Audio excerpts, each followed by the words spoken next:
Ça y est, on connaît enfin la liste de la Côte d'Ivoire pour jouer les prochains matchs de qualification à la Coupe du Monde. Justement, on sait que la Côte d'Ivoire a remporté la dernière CAN. Ça a vraiment été impressionnant. Franchement, très gros exploit de la part des Ivoiriens et notamment du coach Emers Faé qui a vraiment été impressionnant encore une fois. Et bien sûr, bientôt la Côte d'Ivoire affrontera le Gabon et le Kenya sous forme de match de qualification phase de groupe pour la qualification à la prochaine Coupe du Monde en 2026. Donc ça y est, la Côte d'Ivoire veut passer à une étape supérieure. Donc à l'heure actuelle, ils ont 6 points. Donc ça va être un match très serré contre le Gabon. Donc pour ça, Emers Faé a récemment sorti en conférence de presse sa liste pour affronter justement ces deux équipes lors du mois de juin tout simplement. Donc une liste très intéressante encore une fois avec des choix forts bien entendu. Donc on va commencer déjà à voir un petit peu donc les gardiens de but. On a bien sûr Yahya Fofana qui a fait vraiment une grosse saison du côté d'Angers, qui va monter en Ligue 1. Donc clairement aucun débat là-dessus. Ça a été le gardien de la Côte d'Ivoire lors de la dernière CAN. Donc franchement il n'y a aucun débat là-dessus. Badra Ali et enfin Mohamed Koné. Donc là-dessus on va pas revenir. Pour moi clairement Yahya Fofana va jouer les deux matchs et franchement il n'y a aucun débat là-dessus tout simplement. On passe maintenant aux choses les plus intéressantes, les joueurs de champ. Bien sûr avec le premier c'est Wilfried Singo, le latéral gauche de l'AS Monaco qui sort d'une grosse saison du côté de la Ligue 1. Donc clairement c'était l'un des meilleurs joueurs de Monaco cette saison, l'un des meilleurs. C'est celui qui a assuré le poste de latéral droit à la dernière CAN avec la Côte d'Ivoire. Il a clairement trouvé sa place en Côte d'Ivoire et franchement clairement il n'y a aucun débat là-dessus. Bien entendu clairement il a trouvé sa place devant Serge Aurier. Donc pour moi il n'y a aucun débat là-dessus tout simplement. Guela Doué, bien sûr le frère de Désiré Doué qui a vraiment été intéressant du côté du Stade Rennais, également le latéral qui est intéressant. Donc pour moi il n'y a aucun débat. Il a récemment fait sa première sélection lors des matchs amicaux en mars avec la Côte d'Ivoire. Il a montré des choses intéressantes. Donc pour moi également c'est le futur de la Côte d'Ivoire. Et Evan Ndjika, le défenseur central franchement typique de la Côte d'Ivoire qui pour moi bien sûr méritait ce rôle. Odilon Kousounou qui sort d'une saison de fou furieux avec Leverkusen et la Côte d'Ivoire qui est vraiment intéressant, qui est vraiment solide en défense centrale aux côtés de Ndjika. Donc également il n'y a aucun débat. Également pour Ousmane Diomandé qui sort d'une saison de fou avec le Sporting, qui a trouvé sa place du côté du Sporting, qui a trouvé sa place également, qui avait joué quelques matchs lors de la dernière CAN. Donc bien sûr il n'y a aucun débat là-dessus. Willy Boli, donc lui c'est plus un remplaçant, on va pas se le cacher, c'est pas clairement le défenseur central titulaire, mais il a montré des choses intéressantes lors de la dernière CAN. Donc pour moi franchement il n'y a aucun débat là-dessus. Pour moi c'est mérité amplement. Donc franchement voilà, il n'y a aucun débat là-dessus encore une fois. Emmanuel Agbadou, donc franchement c'est sa première sélection il me semble, ou je sais plus vraiment, mais en tout cas avec le stade de Reims pardon. En tout cas c'est un joueur intéressant, c'est un bon défenseur central qui peut également prétendre à sa place du côté de la Côte d'Ivoire, parce que clairement ça va être compliqué de trouver sa place en défense centrale. Mais c'est un joueur solide de Ligue 1, c'est un joueur qui est courtisé par les plus grands clubs. Donc clairement Agbadou pour moi méritait amplement cette sélection. C'est l'un des meilleurs joueurs possibles qu'on pourrait avoir en défense de la Côte d'Ivoire. C'est un joueur très solide du côté du stade de Reims pardon, qui a enchaîné les minutes de jeu en Ligue 1 au haut niveau. Donc pour moi franchement c'était mérité. Christopher Opéré, lui par contre lui c'est vraiment sa première sélection, c'est un très bon latéral. Donc bien sûr on va revenir là-dessus. C'est un joueur qui voilà, il a 27 ans, qui fait sa première sélection du côté de la Côte d'Ivoire. Donc c'est amplement mérité, l'un des meilleurs latérales gauche de Ligue 1 actuellement. Donc pour moi franchement il n'y avait aucun débat là-dessus. Très bon choix de la part de Emers Faé, il sort d'une grosse saison, voilà 29 matchs, 3 buts, 6 passes. Donc clairement c'est plus un joueur à peu près offensif, latéral offensif, qui joue un peu de partout sur le côté gauche. Donc pour moi Opéry c'est clairement un très bon joueur. Franchement c'est un joueur qui se projette beaucoup vers l'avant. C'est un joueur, certes il a 27 ans, mais il est clairement dans la fleur de l'âge. C'est un joueur qui vraiment est à son prime entre guillemets. Donc pour moi franchement c'est amplement mérité pour lui bien entendu.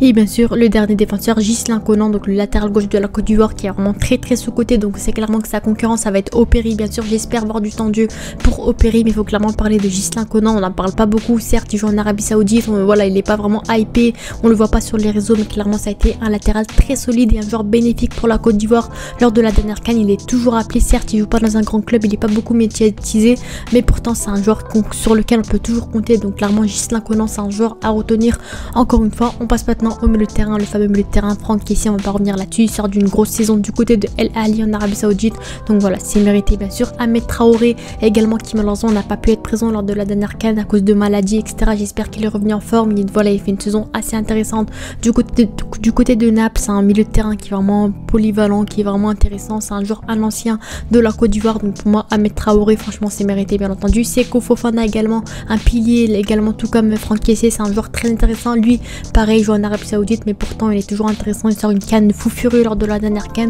donc bien sûr c'est mérité. Jean-Michel Séré, le vétéran de la Côte d'Ivoire, qui a vraiment été très solide au poste de numéro 6 du côté de la Côte d'Ivoire, qui a dépanné lors de la dernière CAN, lors des derniers matchs demi-finale, finale. Donc clairement Jean-Michel Séré c'est également un joueur dont on parle pas beaucoup, tout comme Ghislain Conan, et pourtant c'est un joueur très bénéfique et très important, qui apporte énormément. C'est un joueur assez âgé qui joue en Championship, certes voilà c'est pas le joueur de rêve non plus, mais pourtant c'est un joueur intéressant encore une fois, un très bon joueur qui pourrait apporter son expérience aux jeunes milieux de terrain notamment qui ont été appelés, tout comme par exemple des Lazare Amani encore une fois, qui malheureusement il a pas eu beaucoup de temps de jeu lors de la dernière CAN, et pourtant c'est un très bon milieu de terrain également. C'est un joueur très intéressant, c'est un joueur vif, un petit joueur de l'Union Saint-Gilloise, c'est un joueur offensif, milieu offensif qui est intéressant également. Donc pour moi, j'espère qu'il aura plus de temps de jeu avec la Côte d'Ivoire, parce que voilà, il est plutôt jeune, il me semble qu'il a 25 ans, quelque chose comme ça. Donc j'espère qu'il va pouvoir maintenant montrer ses preuves avec la Côte d'Ivoire, parce que clairement Lazare Ameni c'est vraiment un jeune prospect intéressant tout simplement. Et bien sûr sa première sélection, Mohamed Diomandé, encore une fois c'est un joueur que j'apprécie énormément. Lui jusque là c'était un joueur, un pilier de l'équipe U23, et là il est passé à l'étape supérieure. Bien sûr c'est un joueur qui a vraiment beaucoup de qualité, c'est un très bon milieu offensif des Rangers. Voilà, il a que 22 ans et pourtant il va faire sa première sélection avec la Côte d'Ivoire. Donc comme vous pouvez le voir, voilà, c'est un joueur très intéressant. Mohamed Diomandé qui est vraiment très bon, encore une fois, qui joue aux Rangers. Voilà, c'est un joueur, voilà, milieu central, milieu offensif, il dépanne à gauche, c'est un joueur plutôt polyvalent bien entendu. Voilà, il fait une grosse saison encore une fois, 38 matchs de but et 7 passes D, donc clairement voilà, c'est un joueur intéressant. Il a été transféré aux Rangers cet été, et pour moi clairement Mohamed Diomandé c'est un joueur respecté, c'est un joueur qui pourrait trouver sa place en tant que milieu offensif du côté de la Côte d'Ivoire. Après on sait que la Côte d'Ivoire c'est une équipe qui joue pas forcément avec des milieux offensifs, ça va être quand même compliqué. On l'avait avec Lazare Ameni qui n'avait pas beaucoup de temps de jeu parce qu'il jouait plus avec un 4-3-3 avec deux numéros 8 et un numéro 6, et peut-être qu'il va opter pour une autre stratégie potentiellement, et peut-être compter sur ces deux jeunes là. C'est des joueurs intéressants qui peuvent apporter au milieu de terrain tout simplement. Et on passe maintenant à l'attaque. Bien sûr on commence au premier, Mohamed Bamba qui fait sa première sélection avec l'équipe de la Côte d'Ivoire, parce que pour moi c'est amplement mérité bien entendu. Encore une fois c'est un joueur qui sort une saison de fou furieux du côté de la Côte d'Ivoire, il a que 22 ans et franchement pourtant il a fait sa première saison en Ligue 1. Lui également il sort de la Côte d'Ivoire U23, donc il n'avait pas vraiment beaucoup de matchs. Il fait sa première sélection entre guillemets avec la Côte d'Ivoire, donc clairement c'est un numéro 9 très intéressant, très tueur devant les cages. Comme vous voyez là, voilà, il a récemment rejoint Lorient en provenance de l'Autriche, donc voilà, on ne voyait pas vraiment exploser, et pourtant regardez ses stats de fou furieux, elle parle de elle-même. 34 matchs, 17 buts et 7 passes D. C'est un joueur, certes Lorient est relégué en Ligue 2, et pourtant lui il a pas lâché les bras. C'est un joueur de fou furieux encore une fois, qui est très bon, qui a beaucoup sauvé le club. Certes voilà, il n'a pas pu les sauver de la relégation, et pourtant c'est un joueur qui a proposé des choses de fou. Encore une fois il sort une saison franchement amplement mérité, il n'y a aucun débat dessus. Mohamed Bamba clairement mérite sa sélection tout simplement. Bien sûr Sébastien Haller, le fameux numéro 9 de la Côte d'Ivoire, qui a beaucoup sauvé son pays lors de la dernière CAN, qui a notamment offert la qualification à son pays lors des dernières CAN, et bien sûr la victoire contre le Nigeria. Donc clairement Sébastien Haller, il n'y a aucun débat dessus, qui va notamment bientôt jouer la finale de Ligue des Champions tout simplement. Oumar Diakité, c'est un joueur qui est beaucoup critiqué. Voilà, il a eu quelques minutes de jeu, il a même pu marquer son but lors de la dernière CAN, qui est intéressant, qui fait une saison intéressante, assez correcte du côté du stade de Reims. Voilà, il est vraiment intéressant, il a des hauts et des bas, on le sait, il n'est pas régulier, mais pourtant c'est un joueur polyvalent en attaque, c'est un joker entre guillemets, donc pour moi franchement c'est mérité. Emmanuel Lat également sa première sélection du côté de la Côte d'Ivoire, donc voilà, c'est un joueur intéressant. Quand on voit un petit peu ses stats actuelles, voilà, Emmanuel Lat joue à Middlesbrough en Championship en 2e division. C'est un joueur polyvalent en attaque également, principalement numéro 9, mais il peut dépanner sur le côté au pire des cas. Donc voilà, il est passé par pas mal de clubs, c'est pas vraiment un tout jeune, il a 25 ans quand même, donc franchement il fait une saison complète également, 36 matchs, 18 buts et une passe D. Donc pour moi Lat pour moi également c'est amplement mérité.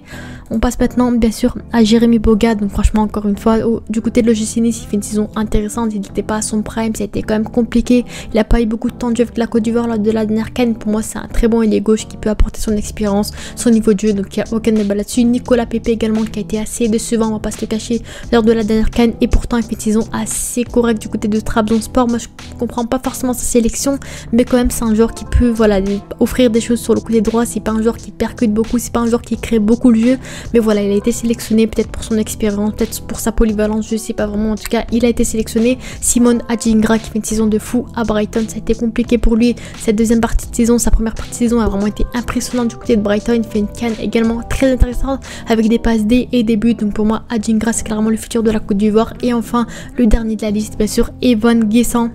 Donc pour moi c'est mérité également, un numéro 9 ailier polyvalent de l'OGC Nice, il a que 22 ans également. Lui de base il joue avec l'équipe de France des jeunes, on va pas se cacher, il a récemment opté pour la Côte d'Ivoire bien sûr encore une fois. Donc voilà, il fait une grosse saison également, 38 matchs, 7 buts et 2 passes D dans le championnat français, en Coupe de France ou peu importe. Donc clairement c'est mérité, c'est un très bon joueur. Moi en tout cas quand je vois la liste, je trouve que c'est vraiment une très bonne liste avec pas mal également de nouveaux joueurs. On peut voir des Mohamed Bamba et pas mal d'attaquants qui sont des nouveaux joueurs également. Donc pour moi franchement c'est mérité quand même, on va pas se cacher. cacher encore une fois.